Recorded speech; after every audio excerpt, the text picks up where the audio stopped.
Rudra please यहाँ से जाओ प्लीज, और दोबारा यहाँ मत आना प्लीज। अभी तुमने सुना नहीं अंकल ने क्या कहा अंदर, कि ये घर तुम्हारा अपना है, जब जी करे आ जाओ, बेटे जैसे हो तुम मेरे। जिस दिन गौरी की सच्चाई का पता लगाऊं, उस दिन देखती हूँ कितना उछलती हूँ। तुम चाहे कितना भी जोर लगा लो लेकिन पता नहीं कर पाओगी कि गौरी कौन है। बैठो नायशा और खिचड़ी खाओ।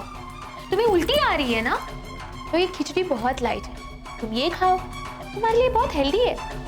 करण, नायशा ने इस खिचड़ी में दवा मिलाई जिससे पापा जी का पेट खराब हो। ये जानती है कि ये खिचड़ी मैंने बनाई है पापा जी के लिए, और ये चाहती है कि पापा जी बीमार पड़े और नाम मुझ पर। आपको बहुत विश्वास है ना इस लड़की पर, तो सबूत सामने है और फैसला आपको।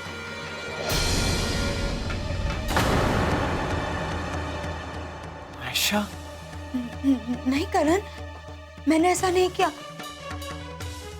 सच में अंकल जी, मैं तो ऐसा करने की सोच भी नहीं सकती हूँ। सच तो ये है कि आस्था को मेरा इस घर में रहना बिल्कुल पसंद नहीं है, और वो मुझे फंसाने की साजिश कर रही है।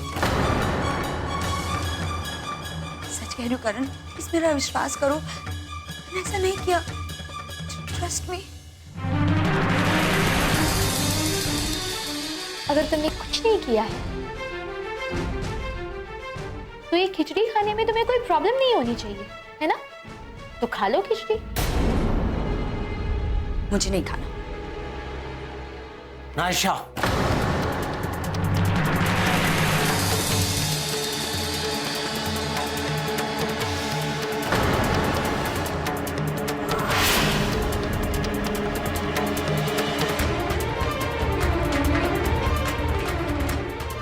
खिचड़ी खाओ।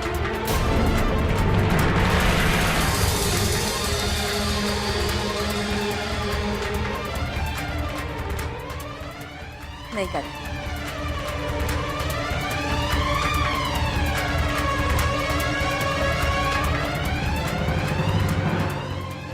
आयशा, मैंने कहा खिचड़ी खाओ।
करण, या और खा के देखो। हाँ, तब भी तुम्हें यकीन नहीं हो ना तो बोल देना।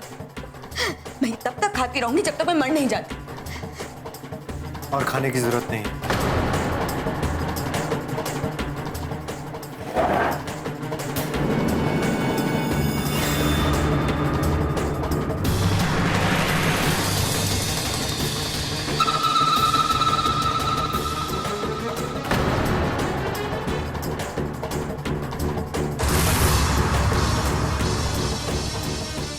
ये सब कैसे हो गया मम्मी जी?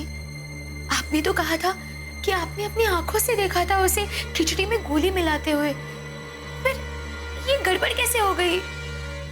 पुत्र, मैंने अपनी आंखों से देखा था, मैंने सुना भी था, मुझे समझ नहीं आ रहा ये सब हुआ कैसे। जरूर नायशा ने कोई तो चालाकी की होगी।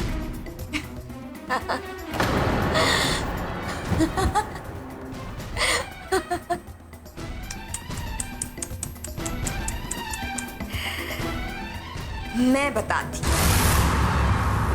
मैं चाहती हूँ कि करण खुद नायशा का असली चेहरा देखे और खुद इस घर से उसे बाहर निकाले। हम तो हमेशा तेरे साथ हैं। वाहेगुरु तेरी झोली खुशियों से भर दे।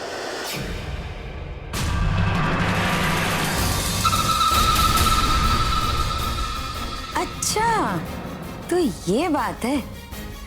मैं भी सोचूं कि आंटी जी मुझ पर इतना प्यार क्यों दिखा रही है। चलो कोई बात नहीं, अब आएगा असली मजा।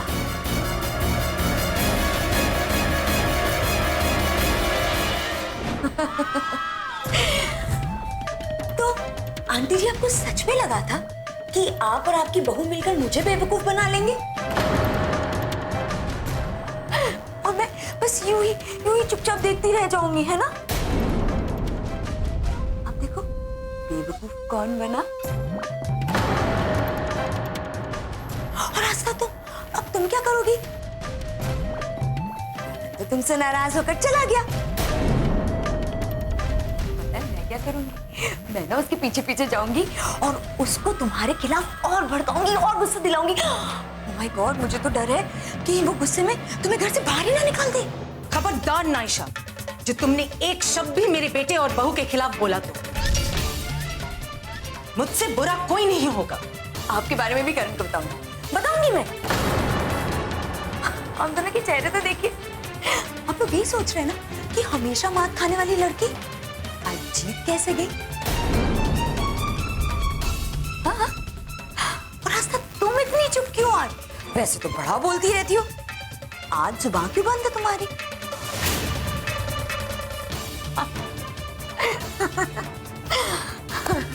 तुम तो ऐसे खुश हो रही हो जैसे तुमने महाभारत जीत ली है। वो भी जीत जाऊंगी आस्था, और तुम अफसोस ही करती रह जाओगे। तो ये बात याद रखना नायशा कि महाभारत कौरवों ने नहीं, पांडवों ने जीती थी। और पांडव इसीलिए जीते थे क्योंकि उन्होंने सच्चाई का साथ दिया था, और अंत में जीत सच्चाई की ही होती है। अभी तो जीत मेरी हुई है और मैं बहुत खुश हूँ क्योंकि मुझे पता है कि करण आज मुझे मनाने जरूर आएगा, और मैं इतनी जल्दी मानने वालों में से नहीं हूँ। तो बताऊंगी कि तुम दोनों ने मेरे खिलाफ कैसे साजिश की। जितना खुश होना है हो लो नायशा, क्योंकि क्या पता आगे तुम खुश हो पाओगी या नहीं। इसलिए अपनी जीत पर ज्यादा इतराओ मत। इतरा नहीं रही हूँ, बस आगे आगे देखते जाओ। है क्या?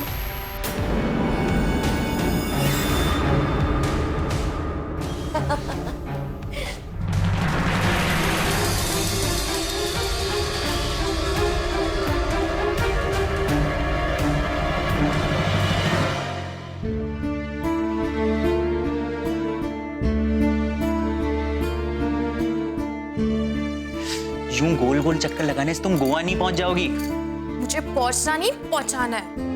जाना है? किसको? तुम चुप रहो और मुझे सोचने दो।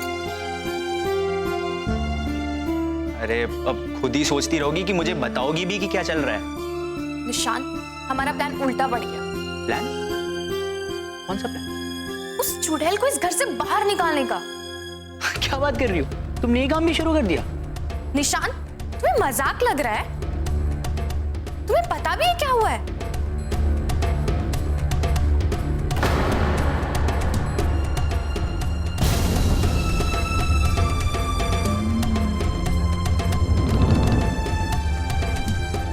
अच्छा, तो ये बात। तुम लोगों ने सोचा कि दाल में कुछ काला, लेकिन यहाँ तो पूरी दाल ही काली निकली। वो लड़की बहुत चालू है। हाँ निशान, वो कितनी भी चाल, लेकिन अब उसकी चाल मेरे सामने नहीं चलने वाली। क्यों? तुम ऐसा क्या करने वाली हो? बहुत जल्दी पता चल जाएगा। अब कोई चाल वाल का चक्कर नहीं, अब सीधा चेक और सीधा नॉकआउट पंच मारूंगी और उसे रिंग से बाहर निकाल फेंकूंगी। तुम तो मुझे डरा रही हो। ये तो बहुत खतरनाक प्लान है। अरे, उस चुड़ैल की नाक को काटने के लिए तो खतरनाक प्लान ही बनाना पड़ेगा ना। लेकिन हाँ, मुझे बस एक ही बात का डर है कि कहीं वो अपनी नाक बचाने के लिए मेरे वीर जी के कान ना भरने लगे। नहीं नहीं नहीं, जितना मैं करण को जानता हूँ मुझे नहीं लगता कि वो नायशा की बातों में है। हाँ हाँ, मैं भी नायशा को बहुत अच्छे से जानती हूँ। वीर जी को यकीन दिलाने के लिए वो कुछ भी कर सकती है, किसी भी हद तक जा सकती है।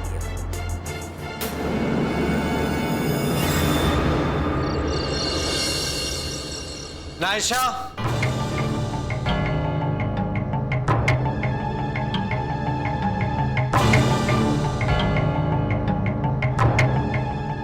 देखो नायशा, जो कुछ भी हुआ उसके लिए मैं तुमसे माफी मांगता हूं। मैं आस्था की तरफ से भी तुम्हें सॉरी बोलता हूं।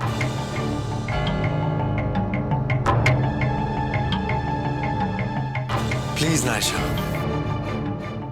कब तक गुस्सा रहोगी? देखो, आई एम रियली सॉरी। सवाल इस या उस बात का नहीं है करण। सवाल इस बात का है कि इस घर के लोग मुझे किस नजर से देखते हैं।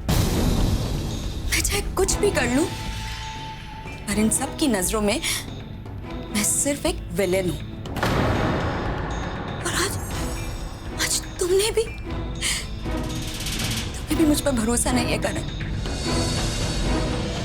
तुमने भी मुझे आज एक विलेन बना दिया। ऐसी बात नहीं है नायशा। ऐसी बात नहीं है तो फिर कैसी बात है करण? मैंने तुम्हें खुद से भी ज्यादा चाहा था और शायद तुम भी मुझे उतना ही चाहते थे। तुम्हारी आस्था को इसी बात का डर है कि कहीं तुम्हारी वो दबी हुई चाहत फिर से ना जग जाए। कहीं तुम मुझे पहले जैसे प्यार ना करने लगो। उसे इस बात का डर है कि तुम हमेशा के लिए उसे छोड़कर मेरे ना बन जाओ। ये तुम क्या कह रही हो नायशा? आस्था कभी ऐसा नहीं सोचती। उसने मुझसे कभी ऐसी कोई बात नहीं करी है जिससे ये लगे कि उसे तुमसे किसी तरीके की कोई जलन। देखो नायशा, ये सब बातें अपने मन से निकाल दो। ये सब सिर्फ तुम्हारी गलतफहमी है और कुछ नहीं। गलतफहमी? गलतफहमी मुझे नहीं, तुम्हें हो रही है करण। आस्था के चेहरे पे क्या लिखा है अगर तुम नहीं पढ़ पा रहे हो ना, तो यही कहा जा सकता है कि एक औरत की जलन औरत ही समझ सकती है। पर अब बात ना समझने समझाने से आगे बढ़ चुकी है। आस्था ने खुले शब्दों में मुझे धमकी दी है कि अगर मैं ये घर छोड़कर नहीं गई तो वो मुझे तुम्हारी नजरों में इतना गिरा देगी कि तुम खुद मुझे धक्के मार के इस घर से निकाल दोगे। और आज जो कुछ भी हुआ है ना, वो उसकी इसी कोशिश का एक बहुत छोटा सा नमूना था। पर ये बात मैं तुम्हें क्यों बता रही हूँ? तुम्हें तो यही लगता है ना कि मुझे गलतफहमी हुई है। क्या फर्क पड़ता है तुम्हें करण? तुम प्लीज नायशा, शांत हो जाओ और आराम करो। मैं आस्था से बात करूंगा, ओके?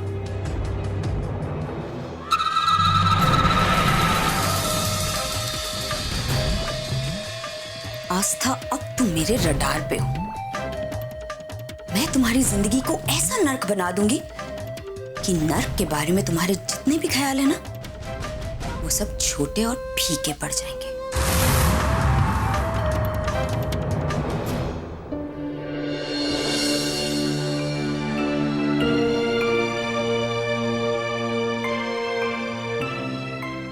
करण, आस्था, मुझे तुमसे कोई बात नहीं करनी। करण, प्लीज मेरी बात का विश्वास कीजिए। मैं झूठ क्यों बोलूंगी? देखो आस्था, मैं जानता हूं कि नायशा को लेकर तुम अच्छा नहीं सोचती, पर इसका ये मतलब नहीं है कि तुम उस पर कोई भी इल्जाम लगाओ। कम से कम ऐसी उम्मीद मैंने तुमसे कभी नहीं की। करण, मम्मी जी ने खुद उसे खिचड़ी में कुछ मिलाते हुए देखा था, पर फिर पता नहीं क्या हो गया। जरूर उसने खिचड़ी चेंज की होगी। आस्था, अगर नायशा को लेकर तुम्हारे मन में किसी भी तरीके की कोई इनसिक्योरिटी है, या तुम्हें ये लगता है कि नायशा मुझे तुमसे दूर कर देगी, तो तुम बिल्कुल गलत सोचती हो। आस्था, तुम मेरी बीवी हो। मैं तुमसे दूर नहीं जा सकता और कोई भी मुझे तुमसे दूर नहीं कर सकता, खुद भगवान भी नहीं।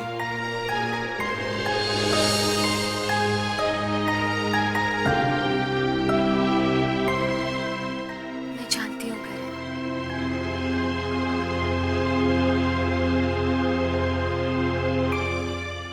करण, उस नायशा के इरादे सच में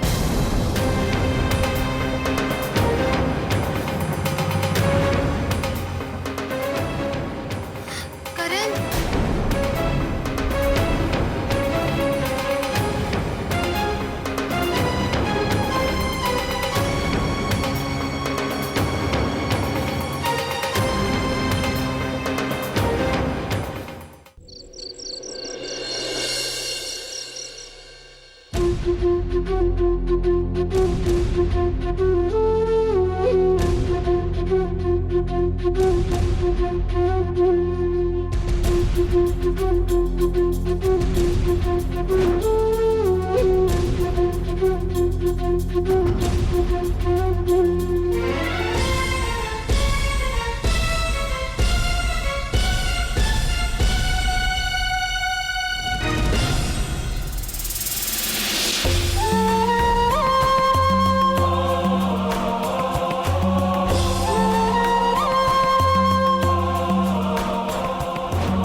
क्या हुआ बल्लू जी, क्या सोच रहे हैं?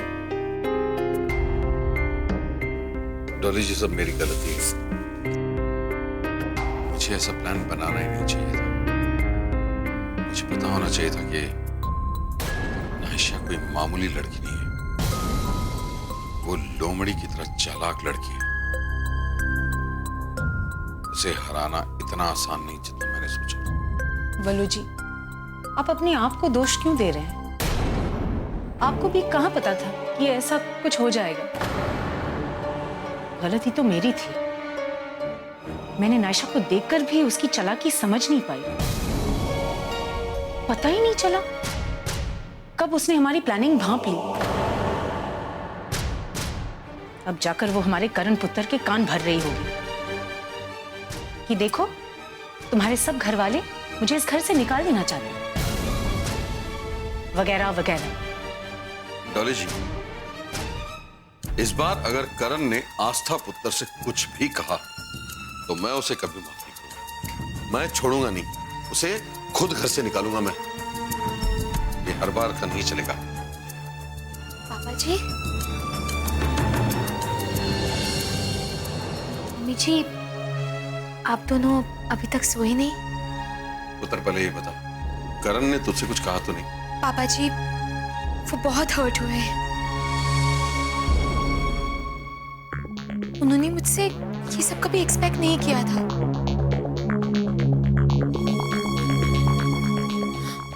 उन्होंने मुझसे कुछ कहा तो नहीं, पर मैं जानती हूँ वो मुझसे बहुत नाराज है।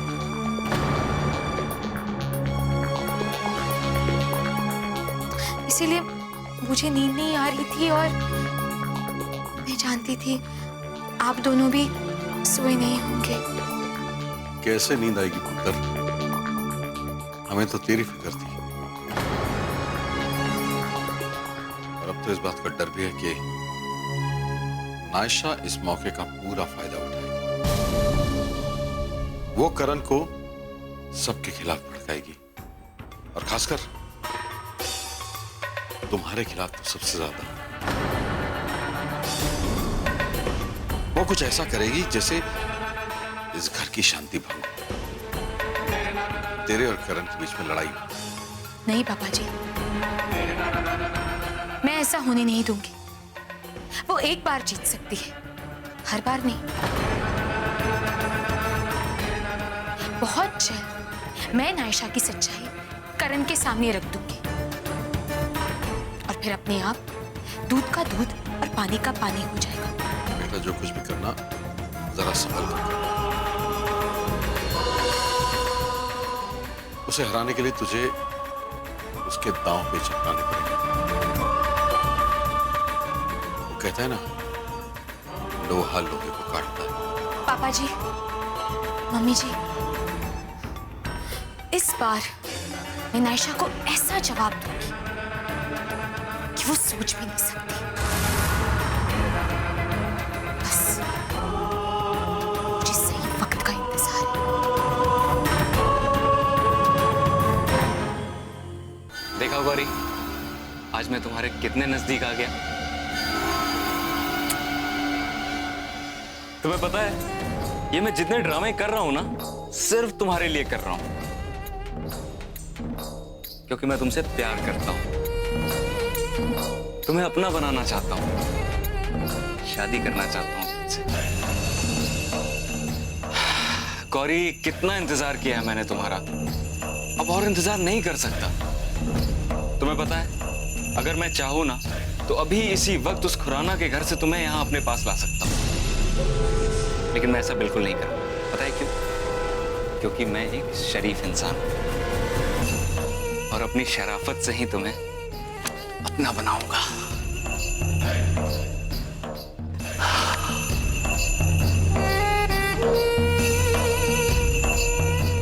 गौरी, बहुत इज्जत करता हूं मैं खुराना परिवार की। बहुत अच्छे लोग हैं वो। तुम क्यों अपनी जिद के चक्कर में उनकी जिंदगी तबाह करवाना चाहती हो? मान जाओ ना प्लीज। देखो, अगर तुम शराफत से मान जाओगी तो ठीक है,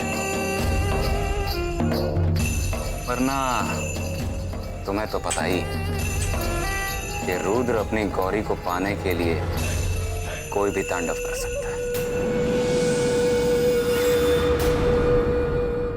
वैसे यहाँ क्या कर रहे हो? वो एक दोस्त से मिलने आया था मैं। चलो घर चलो, कॉफी पिला दो। अरे यार, वो बताया ना, कोई मिलने आने वाला है, फिर कभी।